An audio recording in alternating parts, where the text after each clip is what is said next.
Hello and welcome to another edition of First Chapter Fridays here at the Alameda Free Library.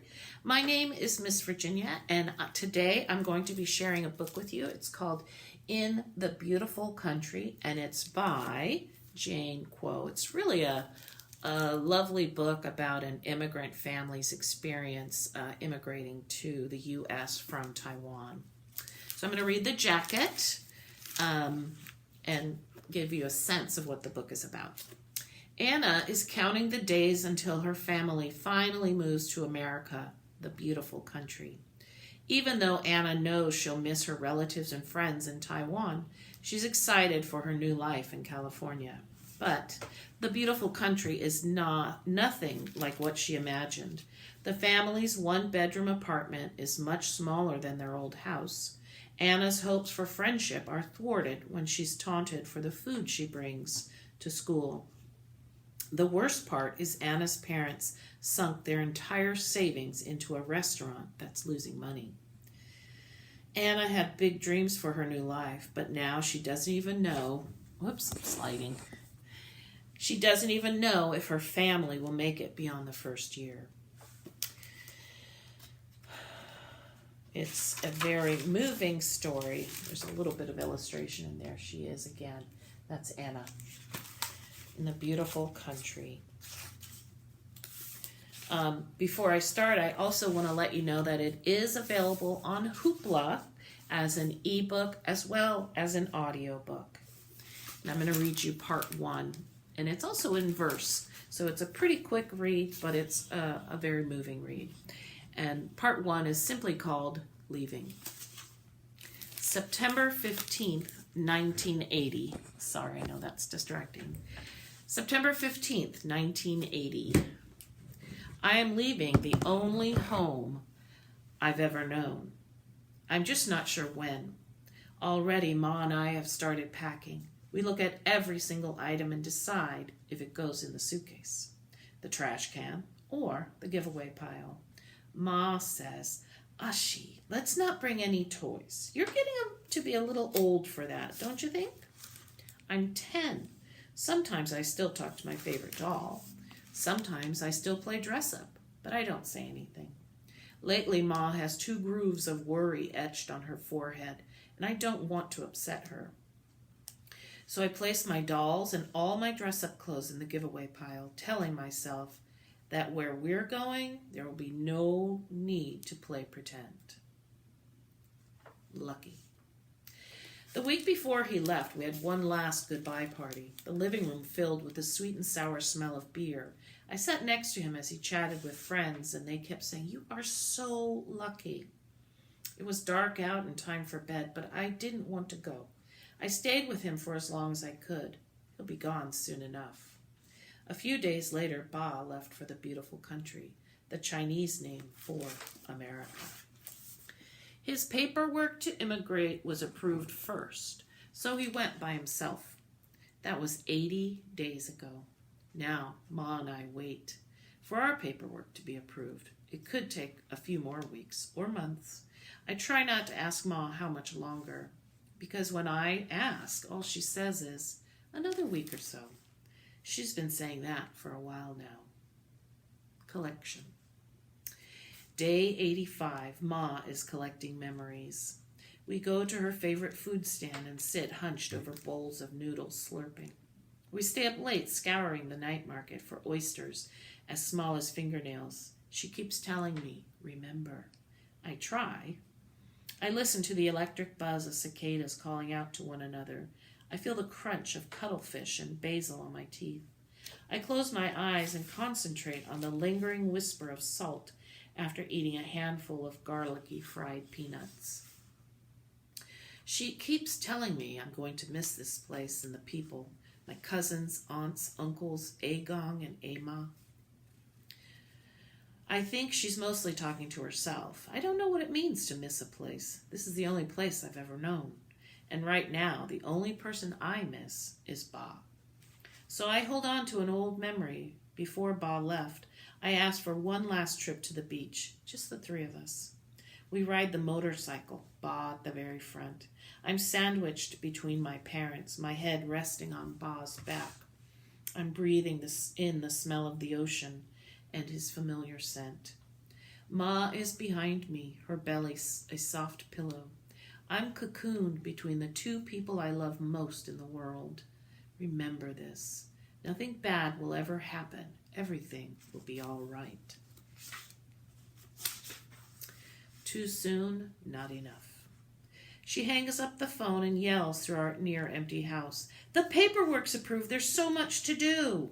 It's been 100 days. She buys 2 plane tickets to Los Angeles, California. She calls Ba to tell him, we leave in 14 days.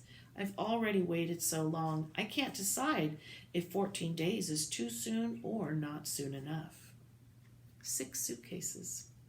We get haircuts to rid ourselves of the extra weight of hair. Ma is so careful to only pack what is needed. 6 pieces of luggage, that's all we're allowed. She stares at the half-empty suitcases and they stare back. This goes on for 2 days, until finally she breaks the stalemate. She dumps everything from her closet, even the clothes that no longer fit, into the plaid suitcase. There's the wool coat from Japan, a suede skirt from Venezuela, a dress sewn out of French silk, all brought back from Ba's travels long ago when he sailed the world as captain of a cargo ship. She tells me, the clothes, they're just too beautiful to leave behind. They will be yours one day. You'll grow into them soon enough. Ma fills the rest of the luggage with papers, a college diploma, a notebook of dress designs, Ba's old letters, and pictures. She tucks in every single photograph, even the blurry ones. She packs as if we are never coming back. Object sorting machine. These days with Ma, it's either hurry up or sit still. There's no in between. I toss my sun-bleached swimsuit in the trash. After all, I'm going to California. I'll buy a new swimsuit there. I put my whole collection of books in the giveaway pile. I try not to feel too sad about it. Books are heavy, and even if I wanted to bring them, I know better than to ask Ma. Besides, there will be plenty of books in the beautiful country. I just need to learn English first. Ma says it's taking me too long to pack. I get lost in memories. That's why I'm so slow. She says, look at the objects as they are. Don't think about the story behind every item. Your problem is that you love stories too much. So I pick up my yellow coat, a constant companion during the rainy season. It's already a little too tight around the shoulders. I shouldn't bring it. I'm tempted to rub the fluffy lining along my cheek, which I allow just for 1 second before placing the coat in the giveaway pile. And I'm chanting in my head or on repeat the whole time. It's just stuff. I move my arms robot-like. I am an object sorting machine. This is fun. Ma, who's been watching, says, hurry up. This is not a game. 1 out of 14. It's only after I've finished packing that it starts to sink in who I'm leaving behind. There's Agong and Agong and Emma. I'm the only child of their 3rd daughter. I'm 1 grandchild out of 14, and a girl at that. I've never been a favorite. Yet lately, maybe because I'll be gone soon, whenever Agong pops open a bottle of 7-Up, he calls me over to take the first sip. There are my aunts, my Ma's 4 sisters. At family gatherings, I had all 5 of them telling me what to do and what to eat. Together, they were like hens, all clucking at the same time. And always my favorite aunt would let me sneak off with an extra pineapple cake. Then there are my cousins. Summertime, my oldest cousin, Liang, the firstborn son of my oldest aunt, would take us out for shaved ice. We'd sit in a circle on low stools close to the ground with bowls balanced on our laps. We'd eat quickly before the ice became puddles of sweetened condensed milk and black sugar. The only sound was the clinking of metal spoons against teeth. Then there's May, the one who is getting almost all of my giveaway pile. She's my best friend and my cousin, the person I will miss most of all. Parallel lines. We're more like sisters, maybe because we're only 3 months apart, and Ma's always said, there's nothing more important than family. I try to spend as much time with May as I can before we leave to collect memories. Besides, our house has been cleared of so much it no longer feels like home. It's an empty cave now. May's house looks different too. Her room has swallowed up so many of my piles it's now a hybrid of our two rooms mashed together. I look around and see all my stuff that's now her stuff. We play dress up with my old clothes one last time, then lays around the rosewood couch chewing squid jerky. May says, I wish you could stay. I tell her, I want to stay, but I want to go more. How can you say that? You're leaving everyone you've ever known. My parents believe there's something better for us in the beautiful country. I believe it too. May shrugs and falls silent. I'm glad she drops it because I don't want to talk anymore. I'm thinking about how similar we are. Our lives are like parallel lines, traveling in the same direction. Only now, with my leaving, our paths are no longer parallel. Years from now, when I look at May, will I see what my life would have been like if I'd never left? Lonely walk. It's still dark out when we leave for the airport. Just the two of us and our 6 suitcases snaking through the city in a van. Just doesn't seem right. My final glimpse of Taipei, and it's not even light out. I don't want this to be my last memory of the city. Sometimes we don't get to choose how we say goodbye. Friends and relatives meet us at the airport for the send-off. I'm full of mixed up feelings, of sad about going away, and yet so happy that we're the lucky ones who get to leave. My birthday is in 2 weeks, and I'm giddy at the thought of turning 11 in the beautiful country. When it's time, Ma and I peel away from the crowd of familiar faces. The voices murmuring goodbye are behind us now. There are only 2 sets of footsteps as we take the long, lonely walk down a long corridor. Having parted with the suitcases, I only have with me a velvet purse.